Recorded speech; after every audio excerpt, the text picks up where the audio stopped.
নমস্কার। এই সময় গোল্ডে আপনি শুনছেন ফান্ডে ক্লাসিক্স উইথ মীর। আজকের নিবেদন পরশুরামের লেখা হনুমানের স্বপ্ন। গল্পটি প্রথম প্রকাশিত হয় ১৩৩৭ বঙ্গাব্দে অর্থাৎ ১৯৩০ সালে। পুরাকালে পরশুরাম এসেছিলেন মানুষ মারতে। আমাদের কালে পরশুরামের সেরকম কোনো মারাত্মক উদ্দেশ্য ছিল না। তিনি মানুষকে হাসিয়ে গিয়েছেন।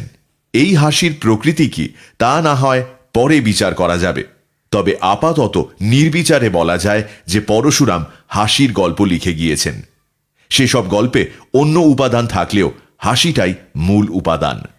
হাসির গল্প লেখক মাত্রেই হাসি খুশি থাকবে, আমোদে হবে, এরকম ধারণা অনেকেরই আছে। কিন্তু বাস্তবে দেখা যায় যে হাসির রচনা যারা লিখে গিয়েছেন তারা সকলেই গম্ভীর প্রকৃতির লোক। রাজশেখর বসুও ছিলেন অনেকটা সেরকমই। এত দুঃখের মধ্যে এত হাসিকে কেমন করে তিনি রক্ষা করেছেন সেটি এক বিস্ময়। রাজশেখর বসুর গ্রন্থাবলী তাঁর দুটি নামে পরিচিত, রাজশেখর বসু এবং পরশুরাম। এই দুই নামের স্বাতন্ত্র্য তিনি প্রথম থেকে শেষ পর্যন্ত বজায় রেখেছেন। এমন আর কোনো লেখক রাখতে পেরেছেন কিনা সন্দেহ। দুটি এমন সম্পূর্ণ স্বতন্ত্র ব্যক্তিত্ব। ৪২ বছর বয়সে সাহিত্যিক রূপে রাজশেখর বসুর আত্মপ্রকাশ, যে বয়সে নাকি অধিকাংশ লেখকের আদি পর্ব শেষ হয়ে গিয়ে মধ্য পর্বে প্রবেশ ঘটে। ৪২-এর আগে পর্যন্ত তার কোনো সাহিত্যিক পরিচয় পাঠকের সামনে ছিল না। হঠাৎ তিনি পাকা লেখা নিয়ে আবির্ভূত হলেন। পাঠক একেবারে চমকে গেল, কিন্তু সে চমক পীড়াদায়ক নয়, সুখদায়ক। তিনি ধীরে সুস্থে পাঠককে তৈরি করে নিয়ে পরিণত রচনায় উপনীত হননি। পাঠককে ধৈর্য ধরে অপেক্ষা করিয়ে রাখেননি। পাঠকের সেই কৃতজ্ঞতা তাঁর জনপ্রিয়তাকে বর্ধিত করেছে। রাজশেখর বসুর জীবৎকালে তাঁর স্বনামে প্রকাশিত হয়েছিল 10টি গ্রন্থ। পরশুরাম নামে প্রকাশিত হয় মোট ৯৭টি গল্প নিয়ে ৯খানি গ্রন্থ। আজকের নিবেদন পরশুরামের লেখা হনুমানের স্বপ্ন। আজ দ্বিতীয় ও অন্তিম পর্ব। চঞ্চরিক অর্গল বন্ধ করিয়া প্রদীপ জ্বালিলেন এবং ভোজনের উদ্যোগ করিতে লাগিলেন। সহসা দ্বারে করাঘাত করিয়া কে বলিল, ভো গৃহস্থ, অর্গল মোচন করো, আমি শীতার্ত ক্ষুধার্ত অতিথি। চঞ্চরিক দ্বার উদ্ঘাটন করিলে এক শীর্ণকায় তপস্বী গৃহে প্রবেশ করিলেন। তাহার মস্তক জটা মণ্ডিত, শ্বশ্রু আজানুলম্বিত, দেহ লোমে সমাকীর্ণ। চঞ্চরিক প্রণাম করিয়া কহিলেন, তপোধন, আপনাকে দেখিয়াই চিনিয়াছি যে আপনি স্বনামধন্য লোমশ ঋষি। আপনার দর্শন লাভের জন্য আমরা ব্যগ্র হইয়াছিলাম। আপনি বোধহয় যোগ বলে জানিতে পারিয়া কৃপা বশে স্বয়ং উপস্থিত হইয়াছেন। আমি তুম্বরাজ চঞ্চরিক, আর ইনি আমার পরম বন্ধু জগৎ বিখ্যাত মহাবীর হনুমান। এই কপিপ্রবর দ্বার পরিগ্রহের নিমিত্ত কিষ্কিন্ধায় যাইতেছেন, কিন্তু সহসা ইহার চিত্ত সংশয়াকুল হইয়াছে। আমার অবস্থাও ভালো নয়। আমার একটি ভার্যা আছেন বটে, কিন্তু আমি বৈচিত্র্যের পিপাসু। ভূমার আস্বাদ লইতে আমার অত্যন্ত বাসনা হইয়াছে। হে ঋষি শ্রেষ্ঠ, শুনিয়াছি দাম্পত্য তত্ত্বে আপনার জ্ঞানের পরিসীমা নাই। আপনার জন্য এই পক্ষী মাংস শূলপক্ষ করিয়া দিতেছি, আপনি ততক্ষণ কিঞ্চিত সৎপরামর্শ দিন। ইত্যবসরে মহর্ষি লোমশ একটি অতিকায় পনস ক্রোড়ে তুলিয়া লইয়া তাহার সুপক্ষ কোষ সকল ক্ষিপ্র হস্তে বদনে নিক্ষেপ করিতেছিলেন। এখন ভোজন সমাপ্ত করিয়া কহিলেন, পবননন্দন চিরজীবী হও, তুম্বরাজ তোমার জয় হোক। এখন আমি কিঞ্চিত সুস্থ বোধ করিতেছি। অষ্টাহকাল আমার আহার নিদ্রা নাই। আমি গৃহচ্যুত, কৌপিন মাত্র সম্বল। সরাসনে ঝটিতি জ্যারোপণ করিয়া চঞ্চরিক কহিলেন, প্রভু, কোন দুরাচার রাক্ষস আপনার আশ্রম লুণ্ঠন করিয়াছে? অনুমতি দিন, এই দণ্ডে তাহাকে বধ করিব। আহা, আপনার সকল পত্নী কি অপহৃতা হইয়াছেন? মহাবীর, অবাক হইয়া ভাবিতেছ কি? গাত্রোত্থান করো, আবার তোমাকে সাগর লঙ্ঘন করিতে হইবে। বিভীষণকে ছাড়িয়া দিয়া ভালো করো নাই? লোমশ কহিলেন, তোমরা ব্যস্ত হইও না, আমার ইতিহাস শ্রবণ করো। পূর্বে এই দক্ষিণাপথে ১২ বর্ষব্যাপী অনাবৃষ্টি হইয়াছিল। তাহার প্রতিকার কল্পে শতজন নরপতি আমার শরণাপন্ন হন। তাহাদের রাজ্যের হিতার্থে আমি এক বিরাট যজ্ঞের অনুষ্ঠান দ্বারা সুবৃষ্টি আনয়ন করি। কৃতজ্ঞ নরপতিগণ দক্ষিণা স্বরূপ তাহাদের শত কন্যা আমাকে সম্প্রদান করেন এবং ভরণ পোষণের যথোচিত ব্যবস্থাও করেন। আমি এই রাজনন্দিনীগণের বাসের নিমিত্ত আমার তপবনে 100 গৃহ নির্মাণ করিয়া দিয়াছি। চঞ্চরিক জিজ্ঞাসিলেন, মণিবর, আপনার তপবনে ক্রোধাগার আছে তো?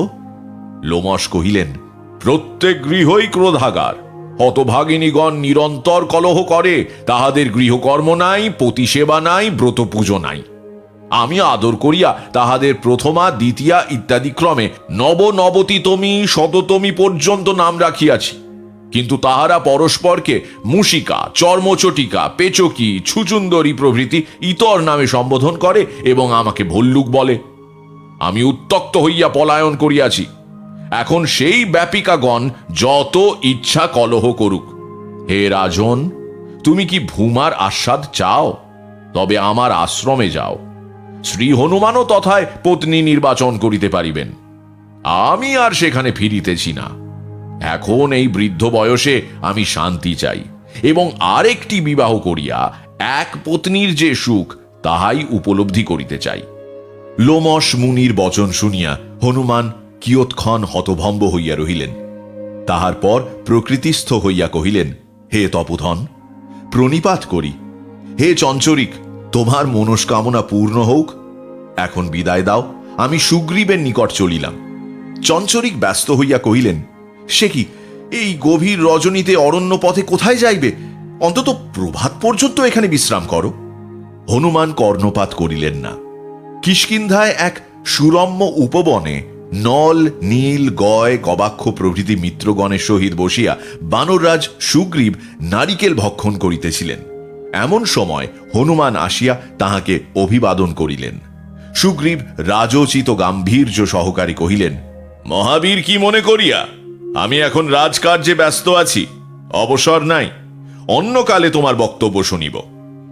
হনুমান কহিলেন, হে বানরাধীপ, আমি এক বিশেষ প্রয়োজনে তোমার সাহায্য প্রার্থী হইয়া আসিয়াছি। সুগ্রীব কহিলেন, কিষ্কিন্ধায় তোমার সুবিধে হইবে না। তোমার অরণ্য সম্পত্তি যাহা ছিল সমস্তই অঙ্গদ বাবাজি দখল করিয়াছেন। ফিরিয়া পাইবার আশা নাই। আমারও এখন অত্যন্ত অভাব চলিতেছে, তোমাকে কিছু দিতে পারিব না। তা অযোধ্যা ছাড়িলে কেন? ফিরিয়া গিয়া তোমার প্রভু রামচন্দ্রকে নিজ প্রার্থনা জানাও, তিনি অবশ্যই একটা বিহিত করিবেন। রাঘব তো মন্দ লোক নহেন। হনুমান কহিলেন, ওহে সুগ্রীব, তোমার চিন্তা নাই। আমি পূর্ব সম্পত্তি চাহি না, তোমার রাজ্যের ভাগও চাহি না। প্রভু রামচন্দ্রের কৃপায় আমার কোনো অভাব নাই। আমি বিবাহ করিবার জন্য এখানে আসিয়াছি, কিন্তু এই অনভ্যস্ত ব্যাপারে আমি সংশয়ান্বিত হইয়াছি। তুমি সৎপরামর্শ দাও। সুগ্রীব তখন প্রীত হইয়া কহিলেন, হে সুহৃদ বর, তোমার সংকল্প অতিশয় সাধু। এতক্ষণ বাজে কথা বলিতেছিলে কেন? ওই সুকোমল বৃক্ষ শাখায় উপবেশন করো, কিঞ্চিত নারিকেল সুধা পান করিয়া স্নিগ্ধ হও। হে ভ্রাত, আমি সর্বদাই তোমার হিত কামনা করিয়া থাকি। কেবলই ভাবি, আহা, আমাদের হনুমান সংসারী হইল না। তুমি বিবাহের জন্য কিছুমাত্র চিন্তা করিও না, উহা অতি সহজ কর্ম। দেখো, আমি 78 সহস্র ভার্যার পরিবৃত্ত হইয়া পরমানন্দে কাল যাপন করিতেছি। হনুমান কহিলেন, তুমি এই পত্নীপুঞ্জ শাসনে রাখো কি করিয়া? তাহারা কলহ করে না, তোমাকে বাক্যবাণে প্রপীড়িত করে না? সুগ্রীব সহাস্যে কহিলেন, সাধ্য কি? আমি কদলীবল্কল দ্বারা তাহাদের ওষ্ঠাধর বাঁধিয়া রাখি, কেবল প্রেমালাপকালে খুলিয়া দিই। যাহা হোক, তোমার ভয় নাই। আপাতত তুমি একটিমাত্র পত্নী গ্রহণ করো, পরে ক্রমে ক্রমে সংখ্যা বৃদ্ধি করিও। আমি বলি কি, তুমি অন্যত্র চেষ্টা না করিয়া শ্রীমতী তারাকে বিবাহ করো। আমার আর তাহাকে প্রয়োজন নাই। তিনি প্রবীণা এবং পতি সেবায় পরিপক্কা। তাহাকে লাভ করিয়া তুমি নিশ্চয়ই সুখী হইবে। হনুমান কহিলেন, তুমি তারা দেবীর নাম করিও না, তিনি আমার নমস্যা। সুগ্রীব কহিলেন, বটে, অযোধ্যায় থাকিয়া তোমার মতিগতি বিগড়াইয়াছে দেখিতেছি। আচ্ছা, তুমি আর এক চেষ্টা করিতে পারো। এই কিষ্কিন্ধার দক্ষিণে কিচ্চট দেশ আছে, তাহার অধিপতি প্লবঙ্গম অপুত্রক অবস্থায় লোকান্তর গমন করিয়াছেন। এখন তাহার দুহিতা চিলিম্পা রাজ্য শাসন করিতেছেন। এই বানরী অতিশয় লাবণ্যবতী, বিদুষী ও চতুরা। আমি বিবাহের প্রস্তাব সহ দূত পাঠাইয়াছিলাম, কিন্তু লাঙ্গুল কর্তন করিয়া চিলিম্পা তাহাকে বিদায় দিয়াছে। নল, নীল, গয়, গবাক্ষ ইহারাও প্রেম নিবেদন করিতে তাহার কাছে একে একে গিয়াছিলেন, কিন্তু সকলেই ছিন্ন লাঙ্গুল লইয়া ফিরিয়া আসিয়াছেন। এই দুর্বিনীতা বানরীর উপর আমার লোভ আক্রোশ উভয়ই আছে, কিন্তু আমার অবসর নাই। নতুবা স্বয়ং অভিযান করিয়া তাহাকে ধরিয়া আনিতাম। এখন তুমি যদি তাহাকে জয় করো, তবে আমার ক্ষোভ দূর হইবে, তোমারও পত্নী লাভ হইবে। হনুমান কিয়ৎক্ষণ চিন্তা করিয়া কহিলেন, তাহাই হোক, আমি এখনই কিচ্চট দেশে যাত্রা করিতেছি। হনুমান কিচ্চট রাজ্যে উপস্থিত হইলেন। তাহার বিশাল বপু দেখিয়া প্রজাগণ সভয়ে পথ ছাড়িয়া দিল এবং চিলিম্পাকে সংবাদ দিল, হে রাজনন্দিনী, আর রক্ষা নাই। এক পর্বতাকার বীর বানর তোমার রাজ্য আক্রমণ করিয়াছে। চিলিম্পা কহিলেন, ভয় নাই, অমন অনেক বীর দেখিয়াছি, তাহাকে ডাকিয়া আনো। হনুমান এক মনোরম কুঞ্জবনে আনিত হইলেন। চিলিম্পা তথায় সখীগণে পরিবৃতা হইয়া বসিয়া আছেন। তাহার কর্ণে রক্তপ্রবাল, কণ্ঠে কপর্দমালা, হস্তে লীলা কদলী। হনুমান মুগ্ধ হইয়া ভাবিতে লাগিলেন, অহ, সুগ্রীব যথার্থই বলিয়াছেন, এই তরুণী বানরী পরমা সুন্দরী। ইহাকে দেখিবা মাত্র আমার চিত্ত চঞ্চল হইয়া উঠিল, সংশয় দূর হইল। ইহাকে যদি লাভ করিতে না পারি, তবে জীবনই বৃথা। ঈষৎ হাস্যে কুন্দ দন্ত বিকশিত করিয়া চিলিম্পা কহিলেন, হে বীরবর, তুমি কি হেতু বিনা অনুমতিতে আমার রাজ্যে প্রবেশ করিয়াছ? তুমি কে? কোথা হইতে আসিয়াছ? কি চাও? সমস্ত প্রকাশ করিয়া বলো, আমি তোমাকে অভয় দিলাম। হনুমান উত্তর দিলেন, হে প্লবঙ্গম নন্দিনী, আমি রামদাস হনুমান অযোধ্যা হইতে আসিয়াছি। তোমার পানি গ্রহণ করিয়া আবার অযোধ্যায় ফিরিতে চাই। আমিও তোমাকে অভয় দিতেছি। হনুমানের বাক্য শুনিয়া সখীগণ কিলকিলা রবে হাসিয়া উঠিল। চিলিম্পা কহিলেন, হনুমান, তোমার ধৃষ্টতা তো কম নয়। তোমার কি এমন গুণ আছে যাহার জন্য আমার প্রার্থী হইতে সাহসী হইয়াছ? হনুমান কহিলেন, আমি সেই রামচন্দ্রের সেবক, যিনি পিতৃসত্য পালনের জন্য বনে যান, যিনি রাবণকে নিধন করিয়াছেন, যিনি দুর্বাদল শ্যাম পদ্ম পলাশ লোচন, যিনি সর্বগুণান্বিত লোকোত্তর চরিত। চিলিম্পা কহিলেন, হে রামদাস, তুমি কি রামচন্দ্রের সম্বন্ধ করিতে আসিয়াছ? হনুমান জিহ্বা দংশন করিয়া কহিলেন, আমার প্রভু একদার নিষ্ঠ, জনক তনয়া সীতা তাহার ভার্যা, যিনি মূর্তিমতী কমলা, যাহার তুলনা ত্রিজগতে নাই। আমি নিজের জন্যই তোমার কাছে আসিয়াছি। চিলিম্পা এরপর কহিলেন, তবে নিজের কথাই বলো। হনুমান কহিলেন, নিজের কীর্তি নিজে বলা ধর্মবিরুদ্ধ, কিন্তু পণ্ডিতগণের মুখে শুনিয়াছি শত্রু ও প্রিয়ার নিকট আত্মগৌরব কথনে দোষ নাই। অতএব বলিতেছি, শ্রবণ করো। আমি সাগর লঙ্ঘন করিয়াছি, গন্ধমাদন উৎপাটিত করিয়াছি, ভগবান ভানুকে কক্ষপুটে রুদ্ধ করিয়াছি, এই দেখো স্ফোটকের চিহ্ন। আমি 7 লক্ষ রাক্ষস বধ করিয়াছি, রাবণের মস্তকে চপেটাঘাত করিয়াছি, তাহার রথচূড়া চর্বণ করিয়াছি, এই দেখো একটি দন্ত ভাঙিয়া গিয়াছে। চিলিম্পা কহিলেন, হে মহাবীর, তোমার বচন শুনিয়া আমার পরম প্রীতি জন্মিয়াছে, কিন্তু স্ত্রী জাতি কেবল বীরত্ব চাহে না। তোমার কান্তগুণ কি কি আছে? তুমি নৃত্যগীত জানো? কাব্য রচিতে পারো? হনুমান কহিলেন, চিলিম্পে, রাবণ বধের পর আমি অধীর হইয়া একবার নৃত্যগীতের উপক্রম করিয়াছিলাম, কিন্তু নল, নীল প্রভৃতি বানরগণ আমাকে উপহাস করে, তাহাতে আমি নিরস্ত হই। সুমিত্রা নন্দন তখন আমাকে বলেন, মারুতি, তুমি ক্ষুব্ধ হইও না। তুমি যাহা করো তাহাই নৃত্য, যাহা বলো তাহাই গীত, যাহা না বলো তাহাই কাব্য। ইতরজনের বুঝিবার শক্তি নাই।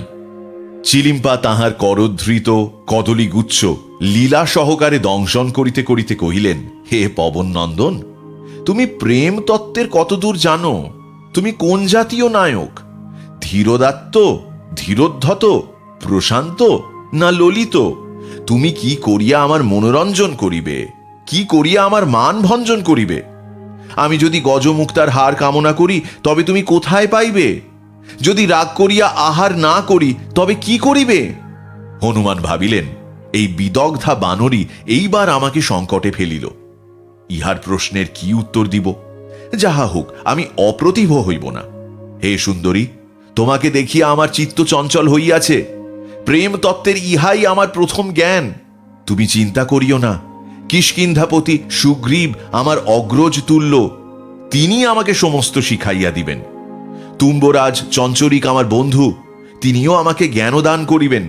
তুমি যদি মুক্তাহার কামনা করো তবে জানকীর নিকট চাহিয়া লইব। যদি আহার না করো তবে এই লৌহ কঠোর অঙ্গুলি দ্বারা তোমাকে খাওয়াইব। হে প্রিয়ে, আর বিলম্ব করিও না, আমার সহিত চলো। সীতা তোমার হনুমতি নাম দিয়াছেন, তিনি তোমাকে বরণ করিবার জন্য অযোধ্যায় প্রতীক্ষা করিতেছেন।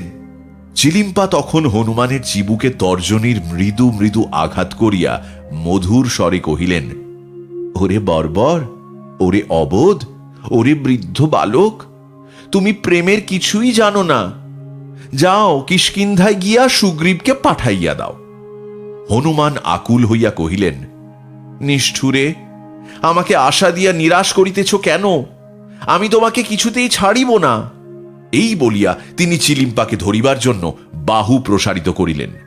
চিলিম্পা করতালি দিয়া বিকট হাস্য করিলেন। সহসা বনান্তরাল হইতে কালান্তক যমের ন্যায় দুই মহাকায় নরকপি নিঃশব্দে আসিয়া হনুমানকে অতর্কিতে পাশবদ্ধ করিল। চিলিম্পা কহিলেন, হে অরঙ্গ অটঙ্গ, এই মর্কটের বড়ই স্পর্ধা হইয়াছে। দ্বাদশ আঙ্গুল পরিমাণ ছাঁটিয়া দিয়া ইহাকে বিতাড়িত করো। তখন প্রত্যুৎপন্ন মতি হনুমান প্রভঞ্জনকে স্মরণ করিলেন। নিমেষে তাহার দেহ হিমাদ্রি তুল্য হইল, পাশ শতছিন্ন হইল। প্রচণ্ড পদাঘাতে নরকপিদ্বয় সাগর গর্ভে নিক্ষিপ্ত হইল।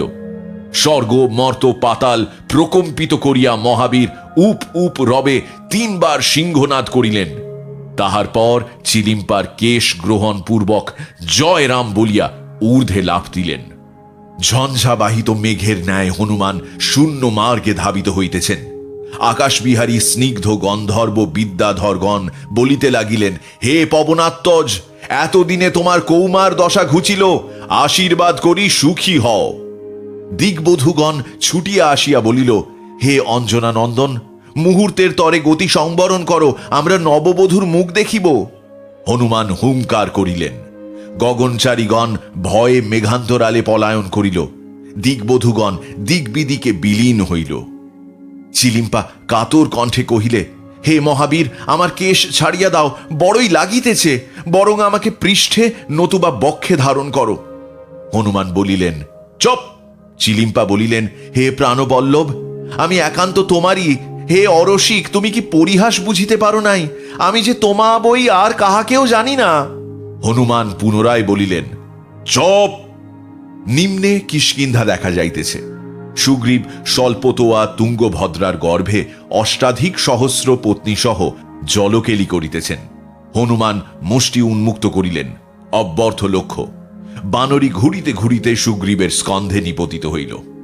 ভারমুক্ত হইয়া হনুমান দ্বিগুণ বেগে ধাবিত হইলেন। পঞ্চবটী, জনস্থান, চিত্রকূট, প্রয়াগ, শৃঙ্গবের, অবশেষে অযোধ্যা। সীতা সবিস্ময় বলিলেন, হে কি বৎস, সংবাদ দাও নাই কেন? আমি নগরী সুসজ্জিত করিতাম, বাদ্যভাণ্ড প্রস্তুত রাখিতাম, হনুমতি কই? হনুমান অবনত মস্তকে বলিলেন, মাতো, হনুমতিকে পাই নাই। আমি এক সামান্যা বানরী হরণ করিয়া সুগ্রীবকে দান করিয়াছি। হে দেবী, বিধাতা আমার এই বিশাল বক্ষে যে ক্ষুদ্র হৃদয় দিয়াছেন, তাহা তুমি ও রামচন্দ্র পরিপূর্ণ করিয়া বিরাজ করিতেছ। দারাপুত্রের স্থান নাই। সীতা বলিলেন, বৎস, পিতৃঋণ শোধের কি করিলে? হনুমান মস্তকে করাঘাত করিয়া বলিলেন, অহ পাষণ্ড, আমি সে কথা ভুলিয়াই গিয়াছিলাম। জননী, জননী, তুমি এই বর দাও যেন অমর হইয়া চিরকাল পিতৃগণের পিণ্ডদক বিধান করিতে পারি। সীতা বলিলেন, বৎস, তাহাই হোক। তখন হনুমান পরিতুষ্ট হইয়া বিশাল বক্ষ প্রসারিত করিয়া ভুজোদ্দয় ঊর্ধ্বে তুলিয়া বজ্র নির্ঘোষে বলিলেন, জয় সীতারাম। এই সময় গোল্ডের ফান্ডে ক্লাসিক্সে আজ আপনি শুনছিলেন পরশুরামের লেখা হনুমানের স্বপ্ন। আজ ছিল দ্বিতীয় ও অন্তিম পর্ব। শুনতে ভুলবেন না ফান্ডে classics with Mir, only on এই সময় গোল্ড।